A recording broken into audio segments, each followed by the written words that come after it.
Welcome to Modern Anarchy, the podcast exploring sex, relationships, and liberation. I'm your host, Nicole. I tried to keep her quiet, but she's screaming inside of me. I tried to keep her hiding, oh, shut up. I tried to keep her quiet, but she's a wild, wild woman. On today's episode, we have Elise. Join us for a conversation all about running wild in your erotic desires. Together, we talk about embracing the fluidity of your sexuality, listening to the intuition of your pleasure, and reigniting our imagination. Hello, dear listener, and welcome back to Modern Anarchy. I am so delighted to have all of you pleasure activists from around the world tuning in for another episode each Wednesday. My name is Nicole. I am a sex and relationship psychotherapist with training in psychedelic integration therapy, and I am also the founder of the Pleasure Practice, supporting individuals in crafting expansive sex lives and intimate relationships. Dear listener, I love getting to share these conversations with you, dear listener.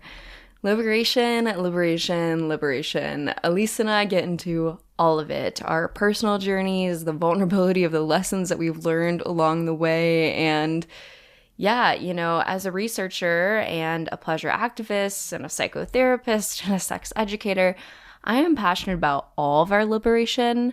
And especially as a woman myself, I am so curious about the future of women's sexuality. Again, we get into some of the complexities of that today and some of the recent rules and expectations and all of that stuff that we are still all learning to deconstruct. Yes, let's set those expectations on fire and write a new narrative of what is possible, dear listener. And I'm so grateful that every single guest is vulnerable and shares their authenticity around these topics, because that is how we grow, that is how we heal, that is how we learn together. And so it's such a joy to be releasing these episodes for you each week and to be co-creating these educational resources. And I'm really, really excited, dear listener, that you're here with me along for the ride. All right. If you are ready to liberate your pleasure, you can explore my offerings and resources at modernanarchypodcast.com, linked in the show notes below. And I want to say the biggest thank you to all of my Patreon supporters. You are supporting the long-term sustainability of the podcast, keeping this content free and accessible to all people. So thank you. If you want to join the Patreon community, get exclusive access into my research and personal exploration, then you can head on over to patreon.com/modernanarchypodcast, also linked in the show notes below.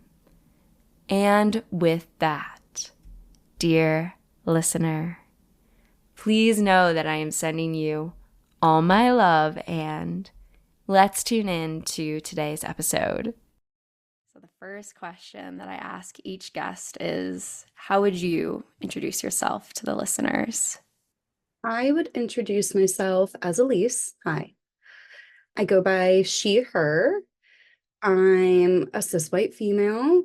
I'm super gay. Hell yeah. and, super kink friendly. And I'm a business owner and date coach / matchmaker. So that was a lot of ands, but that felt like a holistic definition. Yeah. Well, I'm excited to have you here today and see what we're going to end up talking about. Thank you. I love the topics that you cover on the podcast. So super pumped to be here. Hell yeah.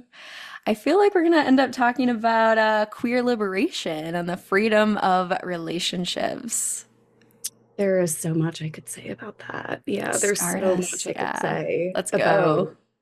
Even just the interconnectedness, I think, between queer relationships and like liberation. There's so much queerness in kink-friendly poly relationships because there's this script given to traditional heteronormative couples And queer people, like by definition, sort of light that on fire and say, what do we want this to look like? And sort of reconstruct that. And so I think even the straight people who are engaging in some sort of non-monogamous or kink-friendly dynamic are, in some ways, there's something kind of queer about that because they're dismantling that system and building anew. Yeah. And I'm curious in your own life, how has this sort of liberation come to be for you? Oh, it's been such a huge journey, I think, Mm, to get to the place where I am. And sure.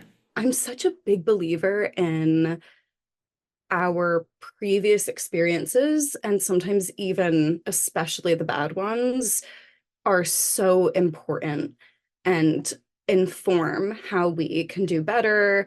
They're huge lessons into what our emotional needs are and how to advocate for them and how to get them met by your partners or even by yourself. Yeah. And like so many people, my experience coming into sexual liberation was honestly because I was in a relationship that was so without, that Mm. really was very restrictive, Oh very, very no. heteronormative. I was like a kid without a ton of family, met a guy at 18, Okay. lots of stability sort of promised there. Sure. And then I'm like 23 and have a mortgage in the Wow. suburbs. And I'm like, this is not what I'm Whoa. looking for. It just was not resonant. And I don't think that was something I could reconcile with that partner. It was very clear. He always knew when he met me, I was like literally in a field at a music festival at 3 a.m. And so he knew I had like this piece of me that was very sort of explorative and Mm. just think like so many people you kind of get into a dynamic. Matthew Hussey says this really cool thing. He's a date coach where he says relationship dynamics are like cement, where they're really Mm. malleable in the start, but then they're quick to harden. I think there's something so key there. And so, I was like in my early 20s feeling super, super stuck, definitely was not sexually satisfied, did not feel like I was in a dynamic that encouraged play and Mm. exploration or even just being connected to myself and my own pleasure. And then kind of like had this renaissance, like a sort of lighting my life on fire, Ooh. like signed my quit Yeah. claim deed, gave up my house and my mortgage, quit my job, moved out to New York City, and I got a job as a matchmaker. And that Mm. sort of it was so interesting because I was going through this like professional revolution where I was learning so much about dating and compatibility. And then like alongside that, going through like a queer revolution for myself, where I was Yeah. really coming into my queerness. I found my current partner. It's always been so much easier for her to be more fluid and open and exploratory with me. And it's key, I think, to have a partner who matches that energy. So a lot of it's been through relationships. I think I've gotten where I am through learning alongside other people and then almost like pruning and weeding what doesn't work and building something better for myself. So Yeah. a little long-winded, but yeah. Yeah. No, it was great. Thank you for being vulnerable and sharing your journey. I'm thinking about going back to the beginning when you had the mortgage and you were in the suburbs. I'm curious what you were feeling. You said it wasn't in alignment, but what were you feeling? What were you noticing? What's coming to mind for me is often the people that have that low energy, feeling that dull, just like, oh, something's off with my life. I don't know what, but it just doesn't match. So I'm curious, what were you feeling at that time? That's definitely spot on. I think something that was really interesting for me during that time was I was kind of growing into my womanhood too, where I Mm, was coming from a sort of stable, unstable childhood. And there was this conflict internally where the partnership created stability, and it gave me something to sort of latch on to. I like worked 40 hours a week and put myself through college. Like I mm, probably wouldn't have been able to do that if I didn't have some sort of support system and I wasn't going to get it from my family. So yeah. I have so much empathy for little Elise and why she stayed as long as she did, even though I was speaking very proactively internally out loud with my partner about the fact that there was some sort of misalignment. And I think it felt like, honestly, it's so funny. It feels like sort of in a very reductionist sense, like I was staring at a path and it was like the traditional monogamous heteronormative path. And there was some safety there, some familiarity maybe there. And then there was this black hole of the unknown, but it Right. was so exciting to me. Like it was just, and it got to a point when I left, I remember saying to him, like, I will regret for the rest of my life if I don't Yeah. get out and go do my own thing and figure this out. Yeah, absolutely. I think we forget.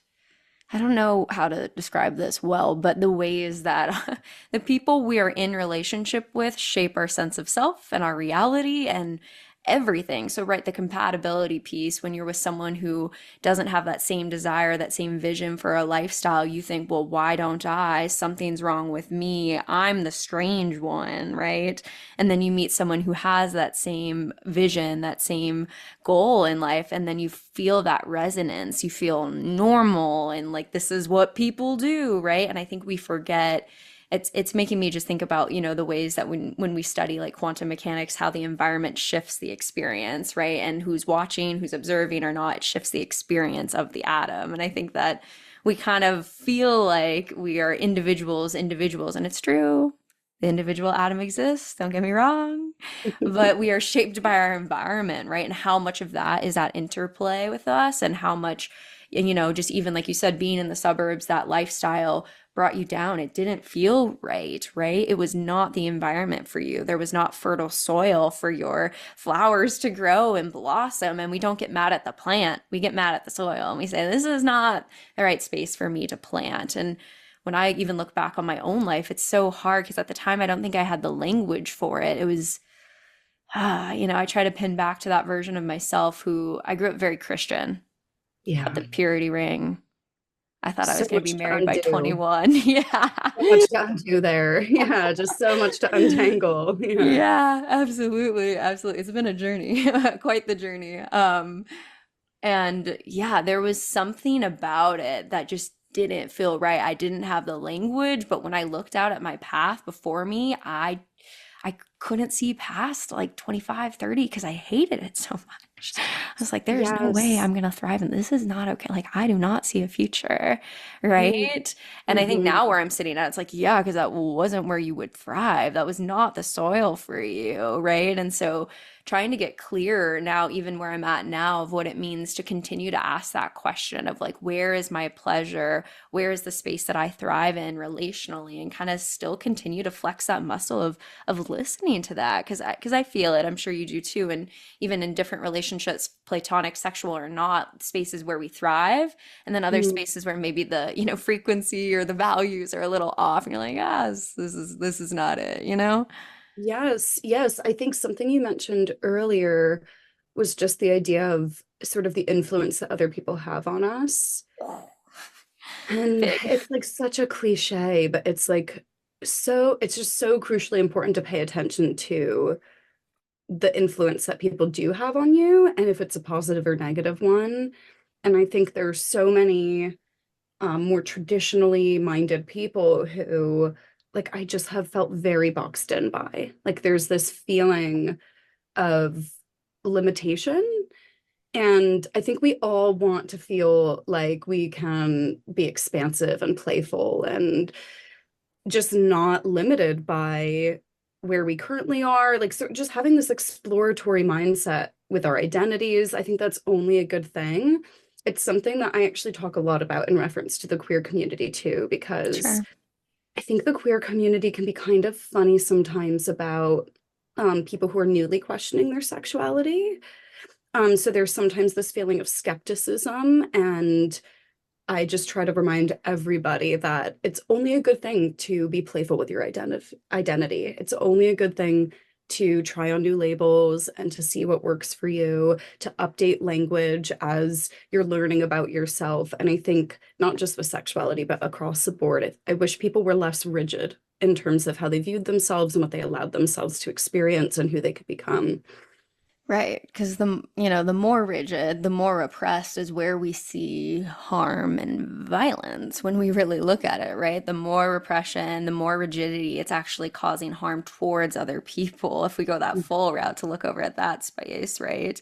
Versus a little bit of flexibility, of exploration, not being so rigid with the boxes to the full expansiveness, which is things change.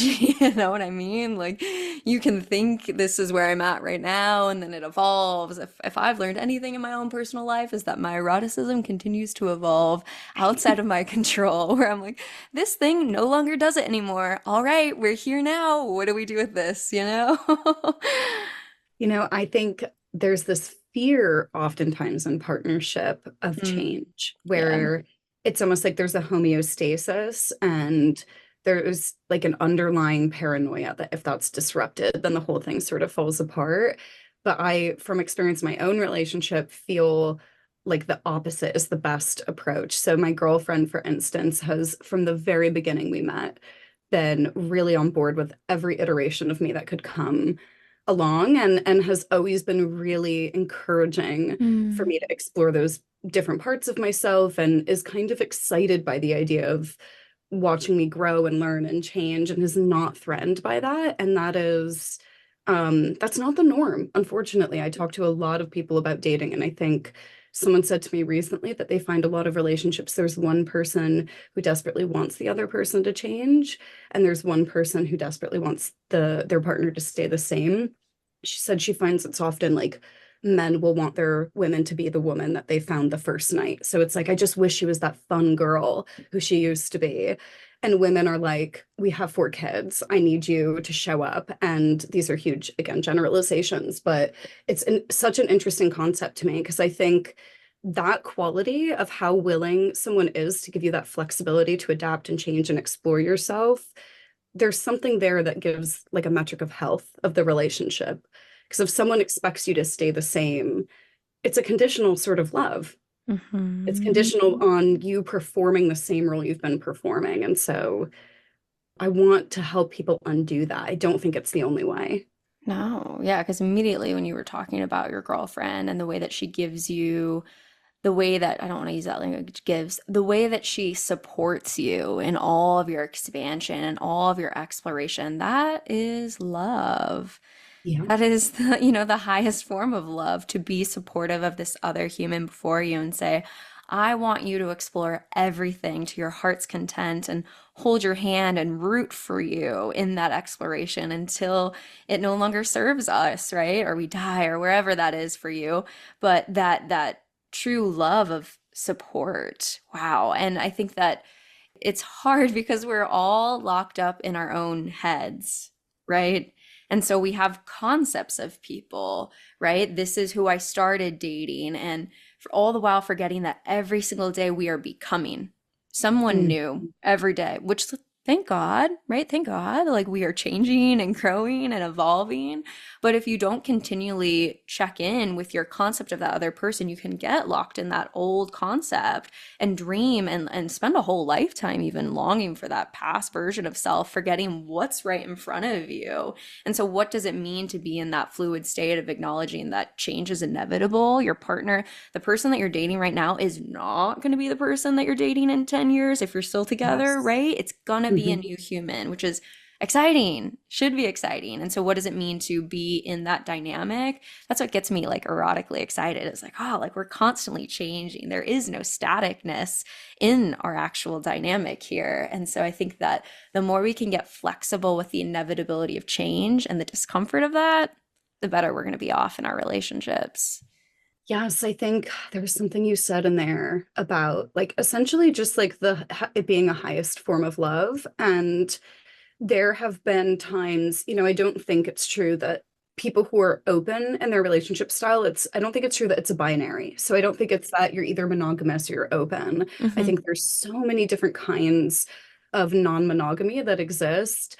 And to me, intuitively, me and my girlfriend in many ways live a monogamous lifestyle, but there's just this piece communication wise that gives us the permission to never, everything's a conversation. Everything that's good for you, that resonates with you, is on the table for us to talk about and think about. And there was something even a long time ago, much earlier in my development as a person, that poly relationships, there was something about them that seemed altruistic and so loving Mm, because there's primacy given to your partner's needs outside of just what's good for you in the dynamic. right. It's not about a self-serving, well, what's good for us. It's about we're two individuals and I love you. And I want you to be as happy and content and satisfied and whole as you can be. And I'm going to support you in whatever that looks like. And there's something about that that is so loving to me. And I know it doesn't work for everybody, but for the people who are doing it, I think there's such a purity to the love that they must have for each other in order to, yeah, center the other person's needs and combat, being poly isn't easy. There are things that you have to confront. And so to sort of face that challenge so that you both get to be the best versions of yourself, I don't know. It's just, I think it's a wonderful thing to be able to do if it's the right lifestyle for you. Yeah. Yeah, it's been the most wild psychedelic drug I've ever taken. Full of highs and lows. I've in the work with psychedelics, we talk about it as a non-specific amplifier, right? So it really turns up all of those emotions. And I think about non-monogamy in the similar vein, right? Where you can feel the heightens of jealousy or the heightens of attachment or the heightens of multiple love and what that can feel like and new relationship energy and all of that. And you really get the full spectrum of it when you turn up that dial. And yeah, it's been really exciting though for me as someone who practices it to when I get scared to ground truly in what you just said of Mm-hmm. okay, I am rooting for this person before me for their joy and for their exploration and everything that they want to do in this lifetime. And I am supportive. And that has been like a very loving spiritual practice for me, I would say, to ground in those moments of fear from that space, not a, oh, I'm losing them or I'm getting less. It's like, no, I support them. I mean, it's hard though, don't get me wrong. And I think it particularly even in my own world, I've had various partners and things have shifted over the years of polydynamics where maybe someone that I was orbiting at more frequently, I have this other connection. And as I grow and change, I find myself resonating with this person more. And so to move and center my pleasure, oh my goodness, when you love both and you're finding yourself move, oh my God, it is so hard. And then for me, I'm thinking about one of my partners in particular who has been such an example of that love for him to say, like, are you happy? Yeah, I'm happy. Okay, I support you. Go. Oh my God. Like, but it's so complicated. It is. Whoa, I whoa. love yes. I love the idea that people in monogamous relationships don't escape jealousy. They just sort of usually bury it. Usually they just suppress it. They don't really want to acknowledge it. If they're acknowledging it, it's sort of in this really bizarre way where it's almost like, how dare you experience the full range of human emotion? And it's like the idea of being shamed and guilted for just these natural feelings coming up, it doesn't mean you have to go full blown. You can sleep with anyone. I think, like I said, it's a spectrum.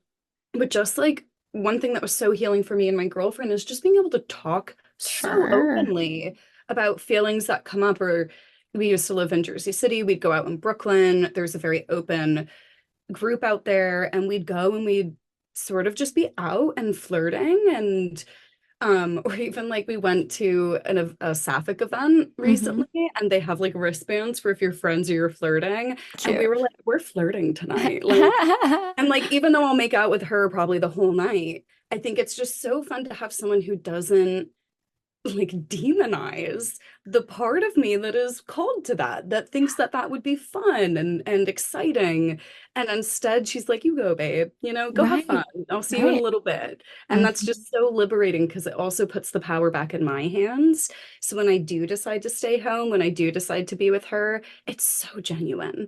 I'm really actively choosing her and not because she's shamed me into essentially her being the only option left. And that's Right. just so empowering to be able to choose that myself. Absolutely. And I think that conversation of the spectrum is so important, right? Because I think that The default mode in our current time, again, historically, this was not always the default mode of monogamy, so we can first name that. And culturally, it's not always the default mode. In our context of America, it is the default mode that you wake up into and you say, oh, this is what we do. And so many people ride that relationship escalator, right? Of, okay, this is means we're serious now, the exclusivity. But so many people don't actually talk about what that means, right? Where do you actually draw that line for you? And I would love for more people to actually have those sorts of conversations, right? Is it flirting? Is it watching porn? Because there's some relationships where watching porn is considered cheating, I right? struggle with And that I, one. That me one's really too. hard for me. Yeah, right. And so I think, great. I love that you know that, right? And some people would, yeah, that I would, Well, I'm you know. saying, by the way, but I'm saying porn is hard for me in the sense that it's difficult for me to understand people who are so monogamous that they are threatened by their partner accessing porn. Where for me, that is almost like the entry level. How do I put this? It's almost like forbidding your partner to access porn is as restrictive as we could possibly get, where even in their alone time, playing with themselves with really fundamentally no one else actively involved, they're being shamed. If you're so threatened by your partner accessing porn, to me, that is insinuating that there are other insecurities in the relationship that need repairing. Because why do you lack so much trust unless it's genuinely a well-being thing? Like, I'm concerned about your usage. If it's I feel so insecure that you want to see other naked women. Oh, baby, I just feel like there's some work there to be done. There's just maybe some work to be done. Totally. I mean, it's complicated because the cultural humility of it all too, because if we go into certain religious practices, then yeah, masturbation is forbidden even without porn, right? So it's like, where do we draw that line? Because, and then it gets complicated too, because we end up being in different, you and I even end up being in different cultural spaces where sometimes that is how I feel about monogamy, if I'm being honest, that same sort of way where I'm like, what is going on here? What do we need to explore so that you could feel secure in this space? So I think it's interesting, depending on our cultural positioning, that's how we start to look at different practices. So I usually just start to say like, okay, like people flowing with what feels good to them. And if porn doesn't feel okay, then it's like that's their religious structure, right? That's their cultural narrative. And I try to do my best, but I agree with you in a lot of different ways where I'm like, what is it? I think it's really problematic that if we can't look out at the world and say that this beautiful human is attractive to me, there's something Yeah. wrong with that, I think. That's But kind of what it is like a baseline for me, because porn culture, like I said, can be so problematic. I understand why people might have concerns about their partner using porn. It's more like the insecurity that's arising for the other partner, yeah, just at the mere concept. Like if you see a naked woman, our relationship will fall apart. It feels like yeah, there's an undertone there for them. And I have experienced being in such a trusting partnership right. that there are certain boundaries that could be pushed, and I just view her with such positive intent. I want that for people, I want them to just be in a dynamic that doesn't feel rigid, that feels very expansive, but it also needs to feel safe for them. And sometimes there are certain boundaries that allow that for them. Totally. Yeah, it's a really complicated space. I think just the realities of, yeah, in my past dynamics, when growing up Christian, it was all very much so you can't be in a room with someone of the opposite sex, or of an opposite gender without it being dangerous. So, which is wild, like just like the concepts of your inability to control yourself. Like you can't be in a room with someone because you would just, I don't even know, just immediately start fucking. It's kind of wild when you think about it. But anyhow, my boyfriend at the time would talk about getting coffee with a female friend, and I would lose my shit. Lose my shit. I'd be like, what? I'm so, whoa, compared to where I'm at now, insecurity. And then, so I asked just such deep questions about free will and all of that, right? Yes. Of what were the cultural narratives that were taught to me. And I think it's really interesting given the context of where we're at, what feels normal and what doesn't feel normal, and what we can feel security and not security in is so culturally laden. And so I'll continue to explore that for a lifetime of what it means for us to feel safe as we unpack these narratives that are so deeply restricting, I think, our access to love and intimacy, really, at the end of the day. What a terribly disempowering narrative to sort of have woven into your very young brain. It's Just just the beginning. helpless. Yes. Oh my goodness, that is Oh. just so much fear too. And what really should be like, meeting our partners and having sex and falling in love, these should be like the greatest things that life has to offer. And so many people talk about them in a context where it's like just terrifying, just so much fear, so much risk that Yeah. is sort of injected into it. And yeah, I've just got so much love for little Nicole and why that coffee date would just feel so big to you, like you've been told your whole life that there's something inherently risky in that. And just you were really, the context for you was so much different probably for him. Yeah, and I think of all the rom-coms too that say like if you love two people, you should leave the first one because you never would have really fallen in love if you love the first. And I'm just like, like that's what we're all sitting in terms of our cultural narratives, again, within our current context and our framework. That is what we're sitting in. So I talk about it often as the classical conditioning, right? Is oh, they're going to go get coffee or a dinner date with someone else. That means they don't love me. That means they're going to leave me, et cetera, et cetera, et cetera. That starts like the avalanche of this whole experience that is really unconscious in a lot of way because of classical conditioning that has said this is what happens. And so unpacking that over years, it's, like you mentioned, the security of your partnership, the way that you feel so secure to be able to flirt safely. That's what changed it for me, was being in these secure partnerships for me where, my partner would go to an orgy without me and my brain go, what the fuck?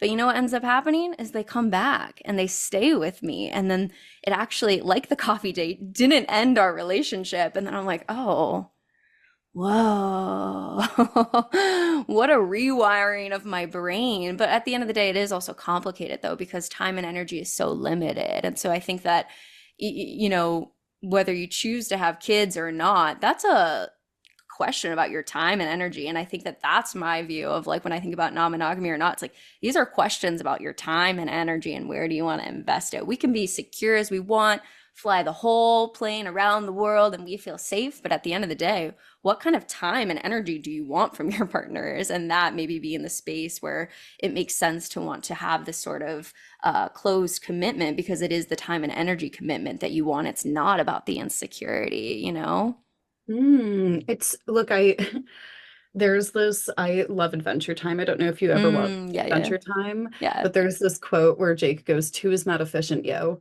yeah. And I think there's something to that. Like sometimes I'll say that to my girlfriend because I understand why having a primary partner is a stable, effective, life-building dynamic. I think it makes so much sense.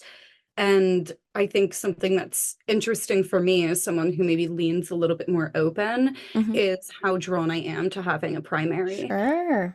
because it just allows for a very expansive connection when you're able to dedicate a lot of time to one person. I think something that's been interesting, and I know we've talked a lot about this on during this podcast, but just the idea that it doesn't have to be an either or. So it doesn't have to be either you get a stable life partner who's committed to you and you guys do life together, or you have to throw that out the window and essentially be at a giant polycule. Like those are not the only two options. And Totally.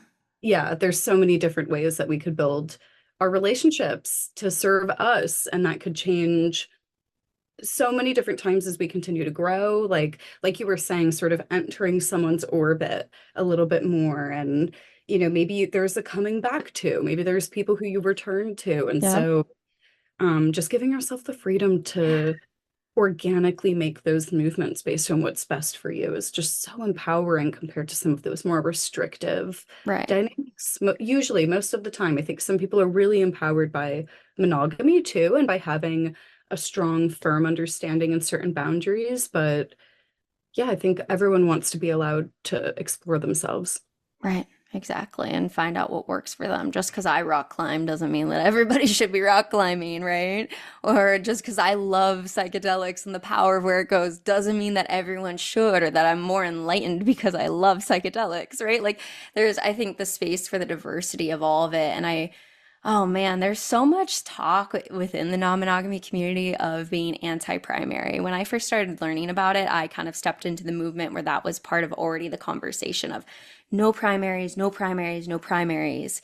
And in some of the conversations with other relationship anarchists, this questioning of hierarchy makes sense. Hmm. And I think the questioning of hierarchy of authority, power over dynamics, like veto powers and all of that makes sense.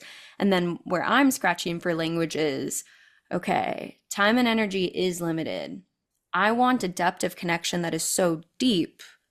I can only do that with so many people unless I'm living together with them or we're on a right? Like we're talking about different variables now. And then you're in a whole different group dynamic if you're living with three or four. I mean, Yeah. okay, so I really want this deep partnership, at least with one, two, three, four, but how do you share that energy out? I don't know. If you do 20, 20, 20, 20, 20 across all your dynamics, there's a limited amount of depth that you can hit. Sure, my one partner who's more relationship anarchy and loves to spread out that way would say that we can meet that depth over years. And that is true. And so I think for me, it's been a very similar journey of wanting someone who I try to find other language than primary since it's so like complicated Yes. within the community where I'm like, Yes. okay, so I want someone who orbits me at a frequency of every day. Got it? That feels really good to me. I want you to orbit. I want to know what you had for lunch. How was your meeting? What happened? And that feels good to me. And then I have someone who orbits a little bit wider and wider, and it doesn't have to be this power over model, but like, of course, I want depth in my relationships. And so I think that was something I struggled with a lot when I first came into the non-monogamy world, was this like no primaries, no primaries. Then I felt bad to have a deep Yeah. partnership with one person versus, oh wow, okay, it's more, I see it as a friendship model, right? You might have a best friend. Hmm. Some people actually have two best friends and are in a throuple, right? Like, and some of us have one and that feels good. And we don't say this best friend is more important than the other people, but it's the place that we end up prioritizing our time and energy. And we don't have to, really attack that. Oh, there's so much there. I think the hierarchical part of polyamory, so many people find problematic. There's a lot that we could say there I about know. why Right. I I get think it. it I get yes, it. I was gonna say I think it makes a lot of sense. And I also think we're not going to minimize how difficult it is to manage more relationships. It is hard to manage more relationships. You have to if you have one partner versus four partners, you've got to be attentive to all of those needs, and they might have partners. And so, like what you were saying, it's not just do I enjoy my partner's time? If I want more time with them, maybe that means I need to be spending time with their partners, or there's so many different conversations that need to be had about what that time commitment will look like. And then that sort of informs those connections. It's really interesting. I think one thing Yeah. that the poly community centers that is so important and so unique, and across all relationships they would benefit from this, is just the importance of really active communication. Yeah. Really active communication. If I feel like I'm not getting my needs met, taking that ownership to go to you, Yeah. be proactive, and to sort of foster an environment where you're receiving those needs, hearing me out, and we're working as a team to figure out next steps or whatever the Yeah. case. So Yeah. yeah, I think the poly community is so exemplary in that way most of the time. I think, Right. there are plenty of unhealthy Right. relationships, Right. monogamous or not. But usually the poly community really, really tries to advocate for the importance of communication, because there's a lot of feelings moving around, there's a Yeah. lot of people involved. Yeah, absolutely. Absolutely. I wish someone would have told me, and maybe I did. Maybe I read it in the Ethical Slut. Maybe I read it somewhere and it didn't even hit, but I just wish someone could have told me when the world of four or five partners, how does that look? It looks the same way that you have four or five friends. my Yes. dear Yeah. younger Nicole. And you can have that friend that, the words get complicated, friend, partner, lover, whatever word we want to use. But I can have that person that we explore eroticism with once a month, once every 3 months, once a year around my birthday. Like it's the same way Hmm. that you do the friendship thing, just with the added joys of play that go a little bit further, right? And so just holding that as how, because I always was like, how could I do multiple? Oh, wait, I already have multiple.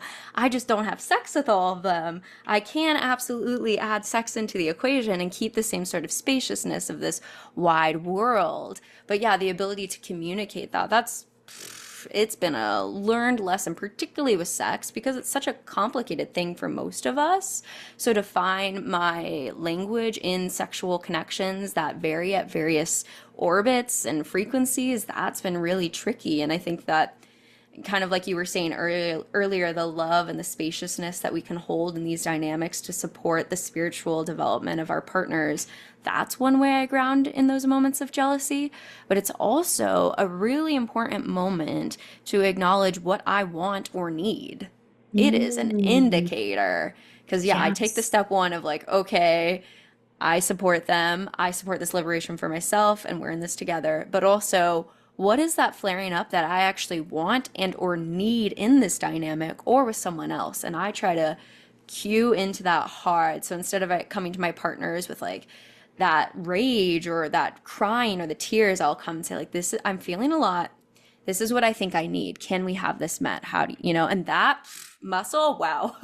I'm still learning to flex that. What an incredible thing, though, to view it as opportunity and view it as, there's a real lesson for me here. And this response is pointing to something for me to shine a Yeah. flashlight on and examine a little bit. And I also think it's so interesting when you were talking about how our model for friendship in many ways is transferable to polyamory. And it's kind of silly the way that, people will say things like, oh, I love all my kids the same, or I've got all these friends. And then when it comes to our partners, it's like, there could only be one, and it's really dramatic. And we make it like this totally separate thing, love only exists in this Yeah. way, it's just so interesting to me, the complete separation between romantic love and platonic love. And I think especially as a queer person, I was speaking with someone about this recently. We know intimately what it is to ride that line, to have someone who is a friend, but who is maybe like we're sharing intimacy in a way that wouldn't be as, ascribed to a friendship, or, because we're both queer, there's a sort of blurred lines. And so, yeah, it's just very interesting to me. I think queer people are very privy to the fact that friendship and romantic love are a spectrum. They're not totally different camps that we exist in.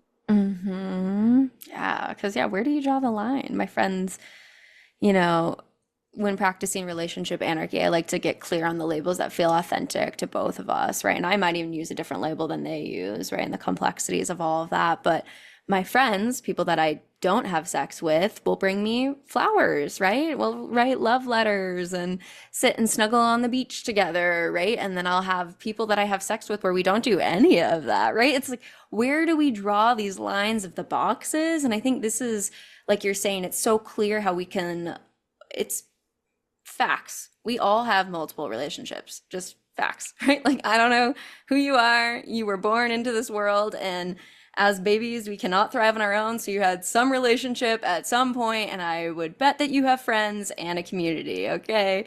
So we all have relationships. But yeah, the second you throw pleasure, romance, sex on, we lose our shit. It's just like, what? It gets so complicated.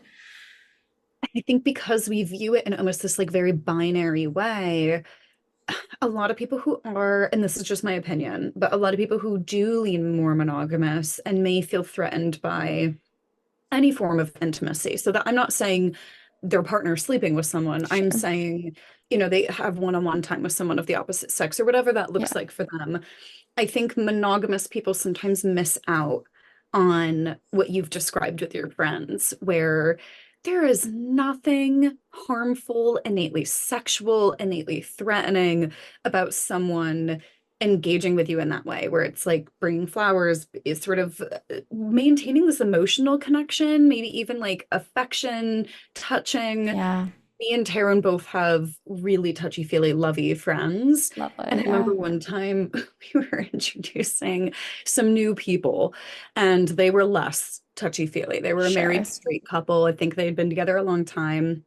When me and my girlfriend Taryn get to this event, there was a friend of ours there, mutual friend. We both love her. And Taryn and her just went and laid on a couch together and like spooned and cuddled. And the couple came up to me and they were like, "Are you okay? Are you okay? Is this, we see what's happening and we just wanted to check in with you." I was like, they love each other. It's adorable. I feel only good, happy things. And that was genuinely platonic, like genuinely very platonic. And I know for me in that restrictive relationship I was in, there were things I couldn't even do with my friends that were very Mm, just sweet and maybe a little intimate, but were not sort of a transgression on the relationship. And I think sometimes when we exist in more of that binary mindset, we might be missing out on some of those ooey gooey feelings that we can also get from our friends, which are so special. It doesn't have to be innately sexual or romantic, like I said, but sometimes because we view it a certain way, it's like we set up these rules that really wouldn't make a difference in a monogamous dynamic, but still feel maybe threatening. yeah. Isn't that sad? Yeah, it bums me out. Yeah, like the capacity for love and pleasure and connection and intimacy, and to put such harsh boxes on it.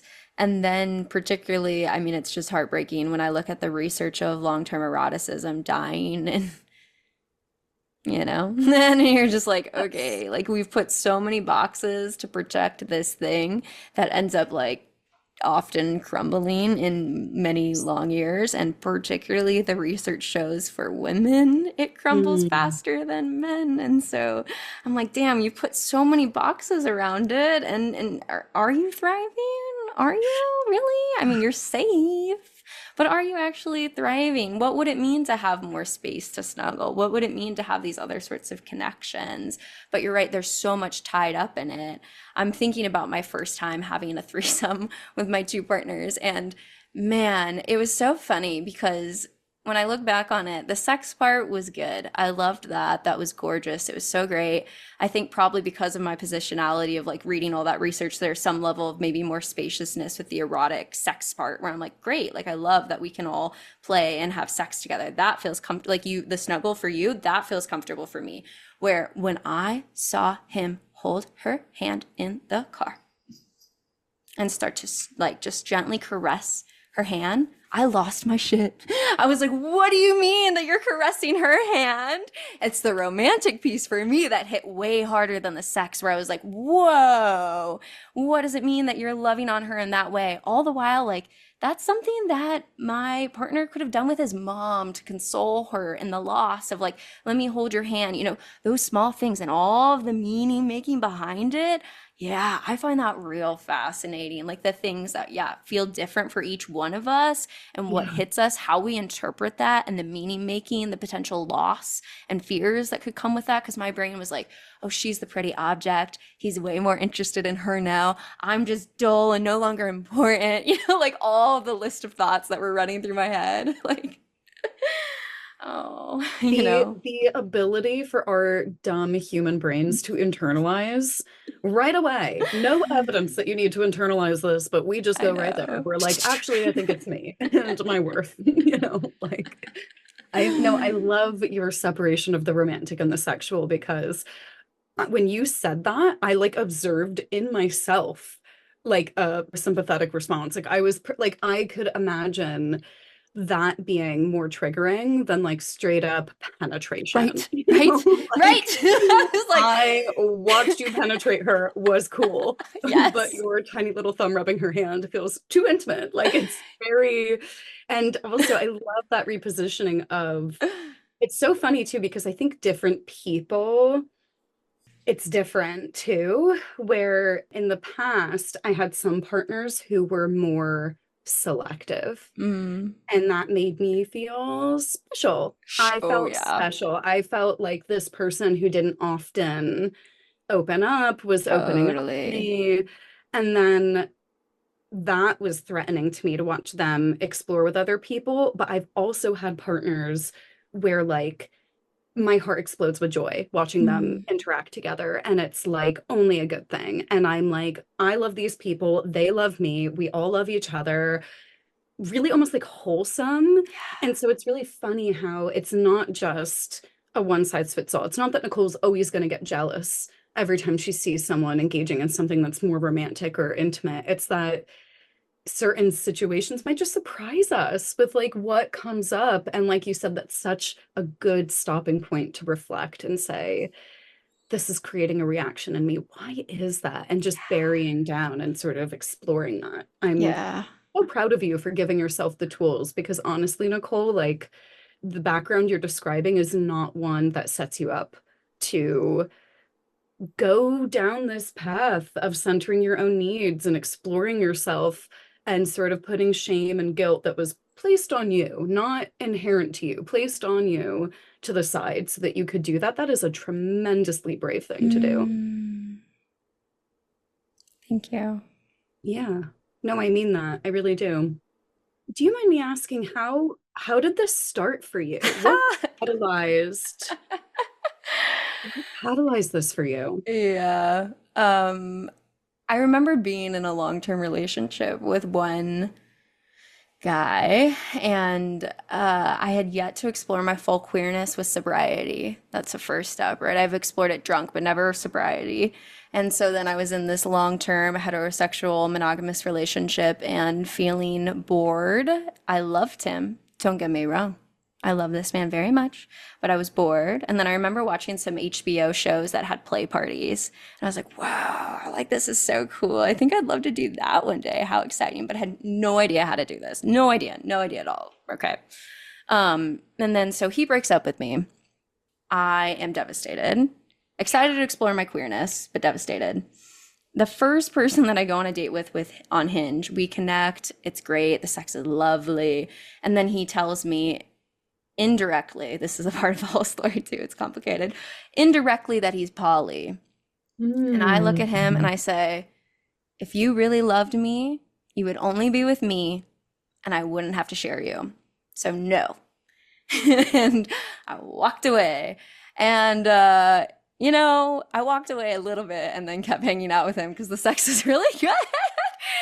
Was he trying to patiently explain to you? Like, No. was he doing that work with you, or was he just kind of, Please. I mean, the fact that he told you after you guys had sex might not be Oh my setting God. you guys up for the best communication. No. Well, so now should we start talking about my dad and emotional availability and what I didn't realize, until later. But no, Elise, he didn't even tell me he was poly. I was like trying to ask him about questions about commitment, and he was just like, "Well, I like lots of people." And so I had to say, "Are you poly?" And he nodded in silence. Yeah, Elise, when I look at this now, I'm like, I would have ran away so hard. But of course, again, we can talk maybe about my dad. We can talk about the journey. You're like, but he was very hot and Yeah. persuasive, Yeah. And I Honestly, was so having in orgasms. those post breakup Nicole, a part of me is like, get it, girl, like ruin it, just burn it to the ground, like just see the whole way through. Because sometimes you spend enough time being sexually repressed and it's worth the It emotional was. turmoil. It Yeah. was. It got me here, man. I'm not going to give him the credit, but it did get me here. But where the story gets interesting is I was running with him, and then my ex of 3.5 years comes back and says, I want to be with you The guy who dumped again. you. Yeah, the guy who dumped me. And Oh, so then I wow. say, well, you broke my heart. I don't know about this.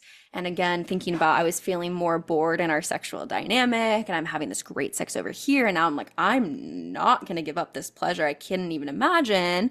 And so then he starts to try and like court me and date me again. And meanwhile, I'm still dating the other guy. And then I have this moment where I had told him I won't do poly, but then I'm like actively dating both and really enjoying it. And I'm like, oh shit. You're like, you may have a point. You may have a point Yeah, here. exactly. Yeah. Maybe this is possible. And so then that kind of sparked the beginning of it, and kind of going down this and reading more about relationship anarchy and feeling immediate connections, needing a dissertation topic for my doctorate in clinical psychology, finding no research on that, saying, well, here I go. And then that being my path. And then about 2 years ago, I met this guy who was also practicing relationship anarchy. And it was such a connection of our value system. And he had been doing non-monogamy for 10 years. And so his freedom that he gave me and security at the same time radically changed my life, because I I said, don't think there's anything hotter. I don't I think a know. person could give you something hotter than to be so grounded and confident in themselves that you have all the play ability, no reins, like go off, have Yeah. fun. But when you're together, it's you feel so confident also in that dynamic. That is like chef's kiss. It's the perfect mix. Absolutely. And yet the eroticism still faded. And what do we make of that, you know? I, Oof. I'm gonna open a whole can of worms here that specifically gets complicated when I've had conversations with sex therapists, but I'm curious about your experience with this in non-monogamy, in coming into your queer identity. Yeah. I've got some big feelings around the O gap. I've got Mm. some feelings as a woman who dated men for a huge portion of her life and had sex with a lot of them and had effectively none of them care about my pleasure in a way Oof. that was really about my pleasure. I had a Yeah. lot of people who were performative about caring about my Sure. pleasure, but there was a disconnect between how they were treating my body and how and what they were saying. You Yeah. know, they weren't sort Totally. of observing my cues. It was Mm. they enjoyed doing certain things to me that should have been pleasurable. Yeah. And I think it's given me a little bit of a bias where I now date coach a lot of straight women. I hear very often from them similar things. Countless people have come to me and said things like, I dated this really kind man for a long time, but no matter how many times I asked him to just care more Ugh. in bed, even if I showed him exactly what to do, the next time we were in bed, he just didn't put in a single iota of effort. And I think Mm. that's not universal. I think there are tons of men who make excellent partners and are very caring, doting Right. partners Right. coming into my queerness, where as a Sure. lesbian, kind of by nature, there's this, how do I put this? It's not mutual in that if we're having sex, one person is pleasing the other, and it felt immediately like a leveling out, Mm. where it was like, I'm going to be a little bit gross, but sometimes I felt with men that I was being like masturbated with. Sure. Whereas when my partner initiates sex with me as a lesbian, I'm like, oh, she wants me to feel good. And Yeah. it's such a huge shift for me, where I think, if I'm honest, I look back on almost every sexual interaction I've had with men and am almost like, how did that happen? How did it happen Totally. not just once, twice, but many times? And it could be that I wasn't a good communicator. It Mm. could be, I mean, whatever the case, but I'm wondering, like, has that come up for you at all in your exploration of your queerness and your exploration of your eroticism? How do people show up for you as partners sexually? And is Yeah. there a through line for you, or do you find, no, actually, I mean, I think especially poly people or people who are more open might be better at sex and communication. So I'm curious about your experience with that, because as a date coach and matchmaker, I talk to a lot of women Yeah. who quite frankly have really struggled to have enjoyable, engaging sex with men, even if they're Sure. super attracted to men, even if they're Yeah. super attracted to men. Yeah, yeah, absolutely. Yeah, I think about my first time having sex with a strap on, and it was radical to be receiving, because I'm just immediately thinking of Betty Martin and the Will of Consent episode that I had with her too, of just all of the dynamics here that go through our brain. But when I was having penetrative sex with someone who had a penis, there was this level of it should feel good for me and them at the same time that really muddied the water, I would say, of my pleasure to having sex with a strap on. Not to say that the person wielding the strap on isn't enjoying the pleasure, but there is obviously a different experience, and that the dildo coming inside me, I was like, this is actually for me. And I don't need to be thinking about, whether they're enjoying the act of the penetration.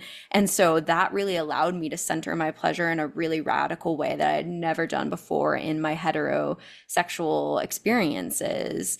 And then, yeah, I've had, my God, the amount of lovely men that I have connected with that, yeah, are just so, if sex is and eroticism is a language, they are still struggling to get the words. I remember connecting with someone who knew like everything that I do with kink and went to gently choke me on the first experience. And I had to pause him and say, hey, this is not something we do without conversation. And he said, why? I go on nonverbals. And I was just like, oh, and the relationship ended there, right? There's so many, sometimes boxes that men exist in. And so, yeah, I find myself often teaching and trying to expand. And sometimes you find people who are open to that.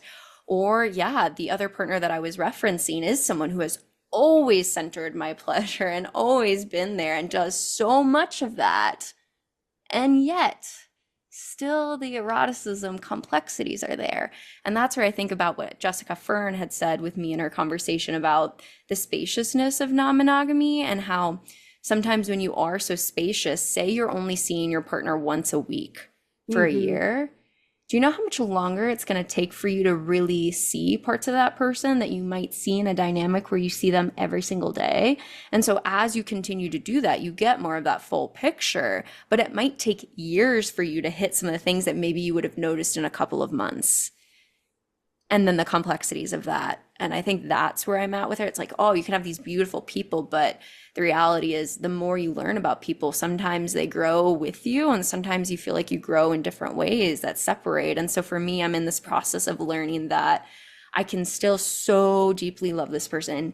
I care for him with all of my heart, and the eroticism isn't there. And that doesn't mean I love him any less. And that doesn't mean that we can't snuggle every night that we see each other and nuzzle up next to each other and give each other kisses that feel really authentic. And maybe the eroticism will come back and maybe it won't. But for me, I'm in this process right now in the here and now, truly, like personally, of trying to separate the idea that sex is the most meaningful thing I could give and that love has to be connected with that. Oh, I think women in particular, there's this piece with us and our sexuality where we're sort of trained to want to feel wanted. And I think a lot of women, something that I struggle with some of my clients is they will be very queer and having a really bad time dating men, but just feel so confident and comfortable in their dynamics with men Mm, because it's so familiar to them that they sure. keep going back to it. And it's like dating women is like dating an alien. They just have no idea what they're doing there. They Right. feel really insecure about showing up in that space. And I think a lot of women feel like they can maybe take a little bit more of a passive role, where whether that's sexually or romantically, it's almost like they're being acted upon. So the man is maybe pursuing them. It's just sort of this quiet social code. And I Hmm. also think when you were talking about sort of the waxing and waning of eroticism, I was thinking a bunch about Esther Perel and Yep. how, I mean, she's amazing. And she talks a lot about the complicated interplay between intimacy and mystery and desire, and how our relationships naturally move towards intimacy and closeness, but desire is sort of contingent upon a certain amount of mystery, right? There's this sort of wanting with desire. Once you have desire isn't really at play, right? Because you've kind of captured it. And so she talks about couples who spend too much time together, who are Right. too entangled, Right. their eroticism dying in part because the mystery is completely gone. And so I think Hmm. one thing poly might give you is that space away from a partner. Totally. And then when you do come back, it's like, I've been thinking about you Oh, yeah. versus you're always accessible to me. Right. And I think there's something really hot about that, about just a little bit of mystery with the person, this feeling of like there's more to uncover here. And I think Hmm. there's also maybe a connection there between how, what I was describing with my girlfriend and sort of Hmm. her ability to let me figure myself out and be very Yeah. expansive. There's like a mysterious part to that where we're excited to learn more about each other, not scared of that change. Yeah. And that's hot. Like it's Oh, hot to yeah. think about what we might look like in 5 years, 10 years, and how different that might be. And Sure. yeah, I think there's something there, but for that, the interplay of intimacy and mystery and Yeah. how we feel about our partners. Absolutely. Yeah. And the partners that orbit much closer, I usually try to remember our existential galaxies, and that even if we do share and see each other often, often, often, we are two separate people having completely separate experiences of life. And so, what does it mean in those moments of, wow, we've spent so much time together and I feel the normalcy of all of this, to kind of actually ground in that of like, oh, this is a completely separate human who could freely leave me at any time and is having their own experience, then that usually helps to charge the erotic. And then, yeah, the more partners that I have at varying distances, of course, it's more erotic because I only see them so often. I think about that in the same way of a painting, right? You know, that partner that's really up close with me can see all the fine paints and the strokes and the beauty of the painting. And so they have a very unique experience of the painting. They're very, very, very, very, very, very close. But these other people who are standing much further see the whole canvas, and they don't get lost in little details that maybe sometimes make us lose the whole painting, you know? And equally by association too, I've found that when someone's so distant, the eroticism isn't there for me. I want that emotional connection. So if we haven't had enough touching points, I don't feel centered enough, you know, where I don't feel important, and there's not enough of that too. So like finding out each one of them and where I kind of land. And then also, I mean, just adding on to this is where I'm like, Esther, let's get more. Come on. It is about the failure of imagination. I just released this episode with a dominatrix. We're talking about what it means to be a femdom and to control them in that way. And so this male partner that I'm struggling with the eroticism with, I'm like, oh shit, we've been doing this DS dynamic where I'm the sub, you're the dom. I actually want you to sit down and let me get the flogger, and you're going to sit here and take this order. And until I have been in this level of consciousness, communicating with other powerful women, I had never even thought about that. And so I think that like part of the conversation that is missing is also the failure of imagination because of our societal context that has taught us this is the way you interact, this is the way you have sex, and particularly disempowered women in so many different ways that we don't even realize. And so for me, I'm also sitting here of like, okay, what does it mean to get more creative and like really find into the type of eroticism that does excite me? So I don't know, he's coming over later tonight. Maybe I'll throw it down and say, let's get the rope. We've done it once and it was great. So maybe I'll get it back out. I love also your like what some of what you're referencing too, and this is a function of not necessarily you having multiple partners, but I think also just being someone who's open-minded and Yeah. community oriented, and but it's so cool to hear that your openness to other ideas and other people has also allowed you to open entirely new parts of yourself where Yes. you know those conversations wouldn't be taking place if you didn't have a certain mindset, and then for you to be able to bring that in and say, hey, what we're doing is not working and I thought of something new.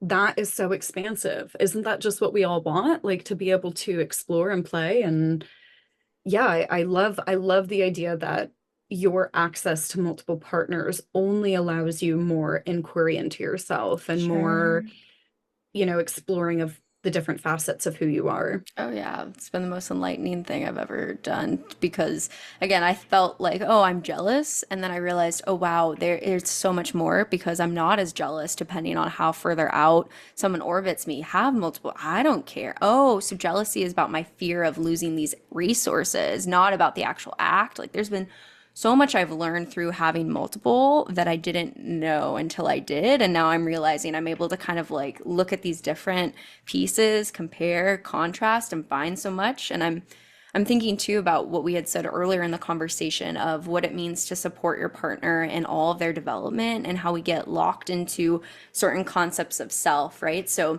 you know, I know my partner, you know, this person I'm thinking about was supportive of me topping them and having that experience, but I could easily say another cis male who says, no way. I am not about to let you tie me. I am not a submissive, actually. I only dom. And so this is what I do. And so I cannot grow with you, to see you evolve into this powerful version of yourself because you're actually my sub, you know? And so then that's a whole thing. And we can get into the politics of that, of what it means for someone who is a cis man to embrace their surrender. Oof, those are deep, unconscious politics right there. And it's hot. I think there's Yeah. something, I know nothing about these two men, but the one who's open to exploring comes across as much more self-assured, Yep. grounded, confident, Yep. just all of the things that turn us on with a partner. And sort of, that doesn't mean everyone has to be open to getting Right. flogged or to be submissive, but I think it's also how you respond to those inquiries. And again, I'm thinking about if you had entered a more traditional monogamous dynamic, realize that maybe there were these other parts of yourself. And speaking, I mean, from firsthand experience, what it's like to have a partner who just cannot give you those things. And then it's a dead end. It's sort of, Yeah. I guess I don't get to explore that part of myself. And so many people go through that. I've had like close family members even say stuff to me about, they've been with this partner more than half their life. And they're like, yeah, I'm gonna be honest, our sex is vanilla. Like I Right. remember they literally said something like, sometimes I just wish they would choke me. And I'm like, you've been with Mm. them for 16 years, Ah, and that's pretty bare minimum to say, can we at least have some kinky sex together in right. a monogamous dynamic? And Right. there's just so many people who don't get that, and maybe they're getting other things from it. I think that's usually why we stay, but it's just so exciting to hear about your access to those parts of yourself. Yeah. It is really exciting, and I have a lot of privilege getting a doctorate to say, you know what? I actually don't need this man to pay for my house. Yes. Okay, so that changes a lot of the game because I've been reading Untrue by Wednesday Martin and just the research on women's infidelity and cheating and the ways that that took off the second that we had access to credit cards and financial stability. I mean, again, that has only been 50 years. So I'm real curious about women and all of this because part of it is a bigger political conversation about resources. And when you need this, and obviously the limited failure of imagination of what is possible, right? I mean, there's so much here, and I started all of my work with sexual assault survivors and rape culture, and that's what eventually propelled me into wanting to focus on pleasure and what it means to have the whole healing continuum. And I do think that there's a deeper conversation to have about rape culture in the ways that sure, that person in their dynamic might say, okay, I will compromise and not access this part of myself, which is heartbreaking to me. I feel like you should have access to getting that in a different relationship because it's a part of your identity that you want to explore. However, some people then go to the opposite and also say, I'm going to force my partner to eventually want this because I get nowhere else I can explore this. So my partner, my husband needs to want to be pegged. And I'm like, hey, that's not okay either. That's rape culture. Your partner doesn't want this. And so when you get locked into one person and you're trying to find all of that in one person, you have to compromise. Do not force your partner to do things because you want them. Get another partner. Talk about Yes. non-monogamy. Get it met elsewhere. Oh, Yes, because if you have to find compromise and the partner who's less willing is the one who oh, compromises, we're setting ourselves up for something really, truly problematic. And not to overshare, but that was a huge piece of sort of the mm, downfall of that major first relationship I had with a man, sure. where I was really interested in BDSM and never in a million years would have trusted him to enter that space with me because his lack of respect for my sexual boundaries was palpable.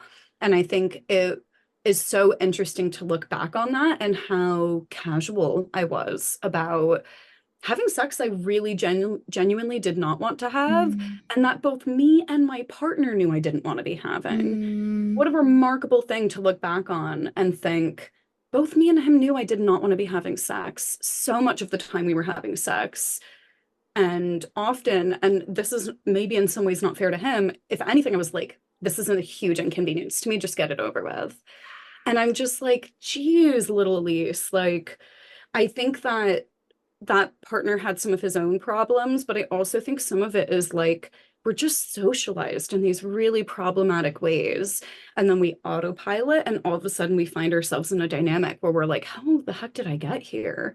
You know, and it's just so interesting. I do think there's something with consent and monogamy where if you want to be explorative with one person, you might have different boundaries. And how do you reconcile that truly? Because either you're cutting off parts of yourself or you're pressuring to do something that doesn't resonate with them. And that's a tough spot to be. And I think if you're in a Mhm. long-term relationship, it's usually unlikely that you'll never find yourselves there, right? Eventually, usually with a partner, we will get to a point where I want to try something and maybe you don't, or vice versa.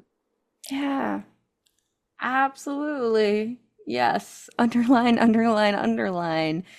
Yeah. And I think what's sad is that experience that you've had is also the experience that I've had.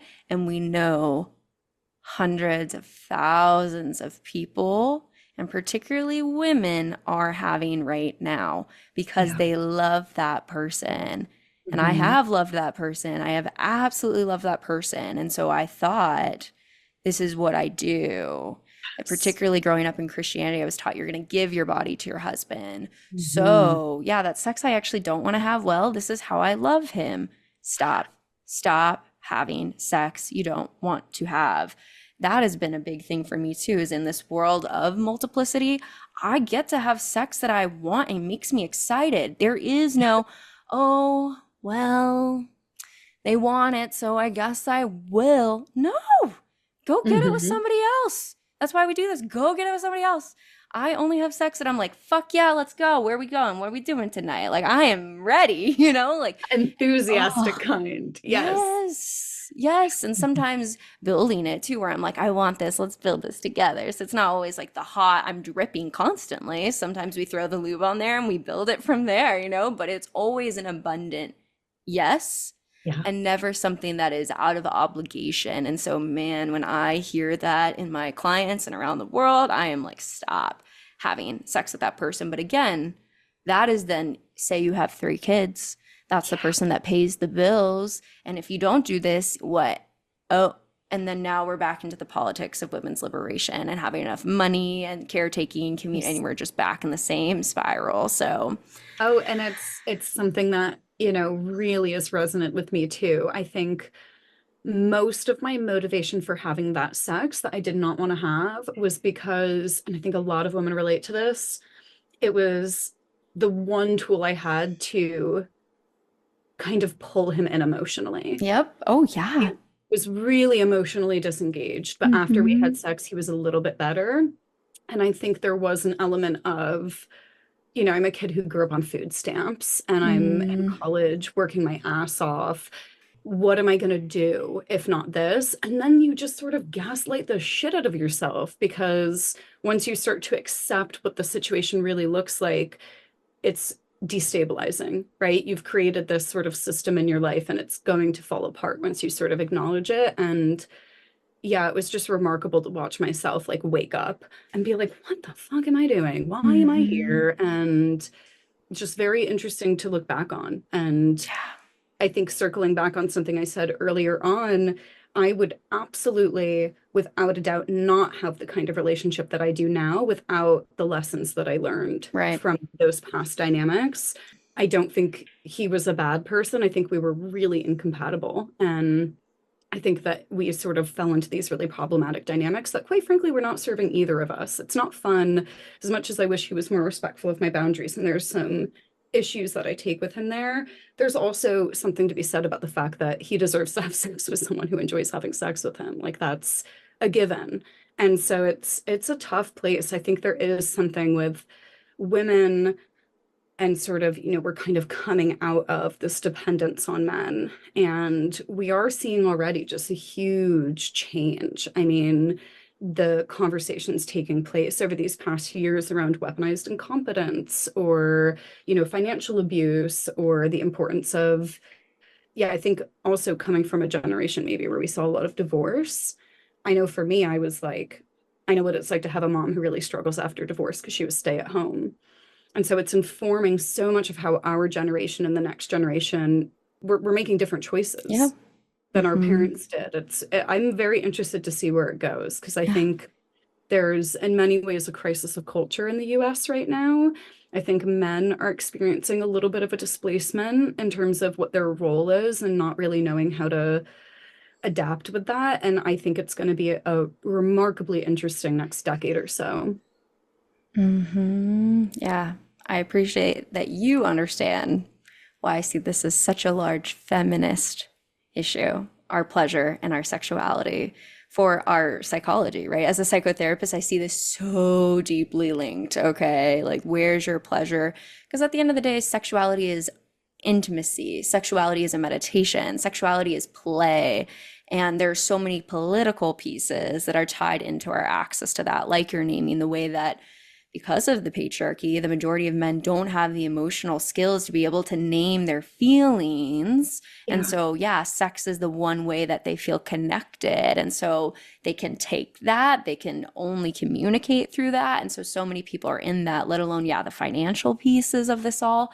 I mean, women couldn't have credit cards until 1970. It's been 50 years, folks. Let alone the one statistic I always drop that just hits me like a brick every time is that marital rape was not illegal in all 50 states until 1993. So until 1993, you could rape your wife because she was your property. We have to talk about that.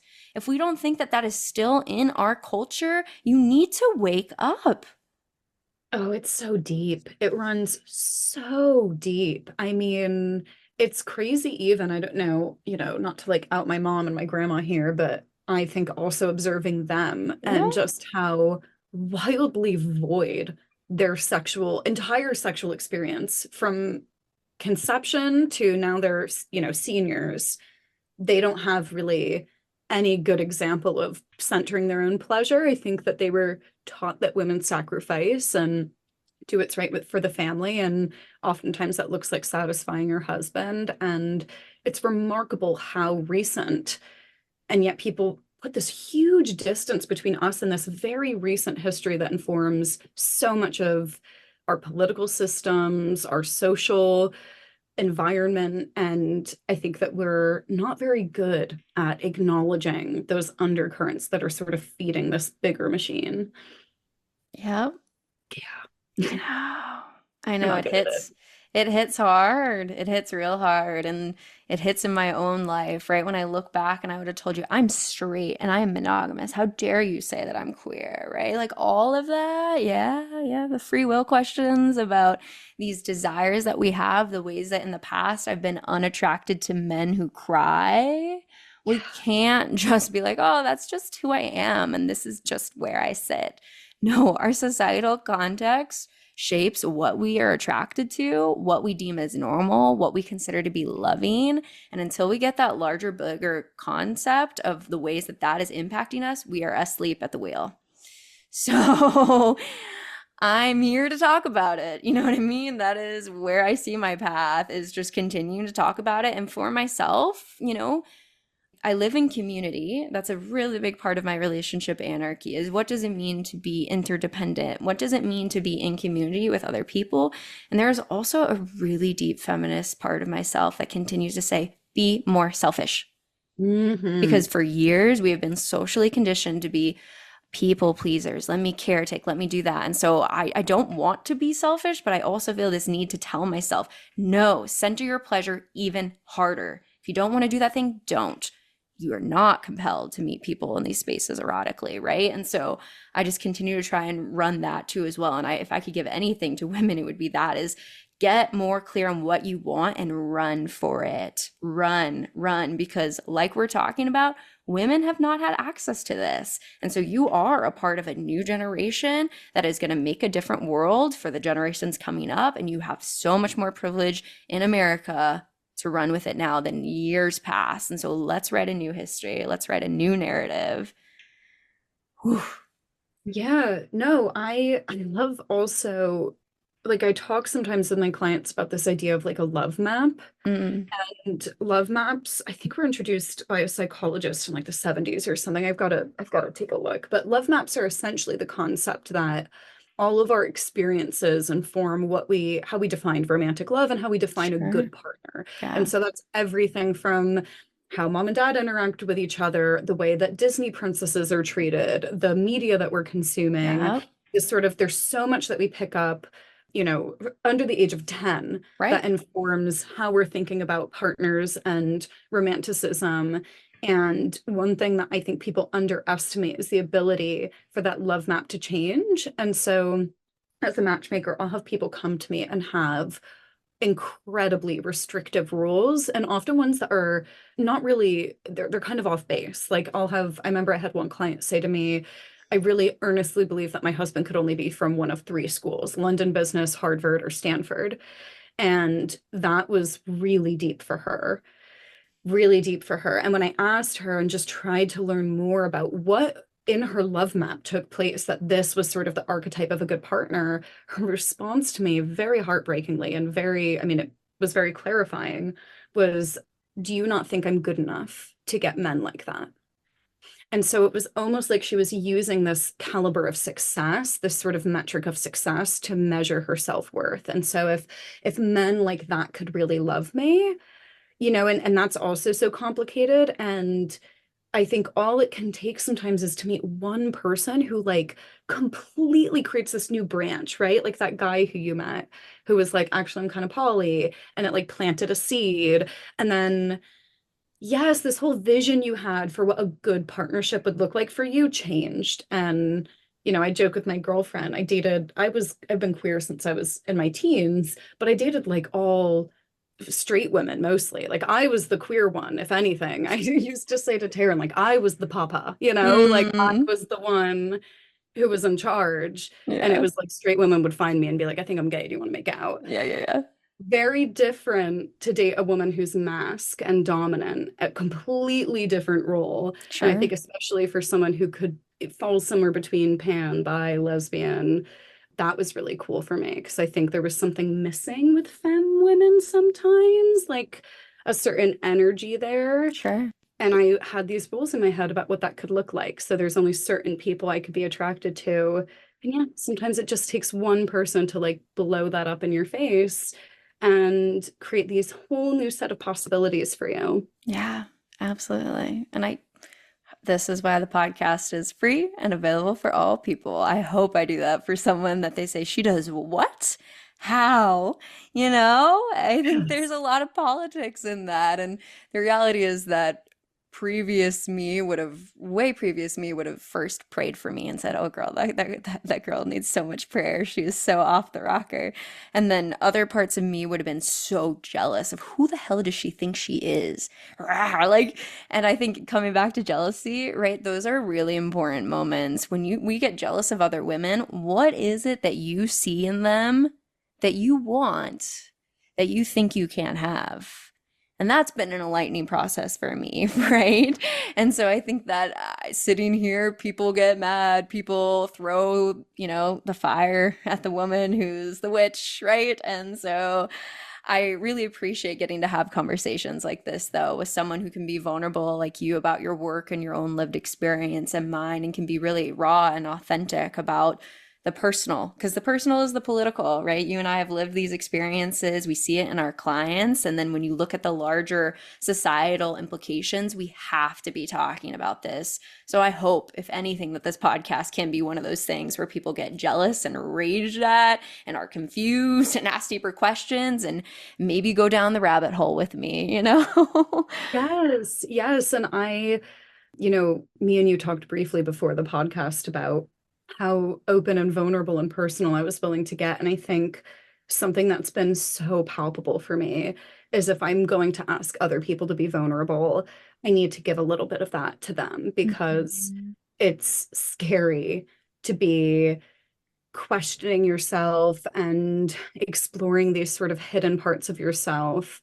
And if I can just speak to the light at the end of the tunnel, and like I've walked that same path, I think there's value there, but it is scary to talk about your own personal experiences. And I think it's only because I've been so impacted by other people's stories that it's felt like the right choice to be Mm. to be open and to share a little bit more about me as a person, not me as like what my professional experience has sort of Right. taught me. Yeah. Right. Yeah. Well, I really, really appreciate you taking that step today and trusting me and being so open. Yeah, this was so fun. I'm so Yeah. glad that I came on. Hmm. Well, as we come towards the end of our time, I'll take a deep breath with you. Okay. So I have one last closing question for you, but I always like to check in with each guest and just see if there's anything else you want to share with the listeners. I'm just sending you all the biggest, most loving hug. I know that dating in love is really scary. It's very scary. It is also genuinely the best part about being alive. And so I just hope you're all brave and good to yourselves and listen to that internal guiding voice because that'll get you where you need to go. Yeah. So powerful. So, so true. And to remember that wherever you're at, it's where you're meant to be right now. Take that deep breath. You got this, right? Yes. Yeah. Future you will look back on you today and be glad that you walked these in those shoes. Hmm. Yeah. Well, if it feels good to you, I'll ask that closing question now.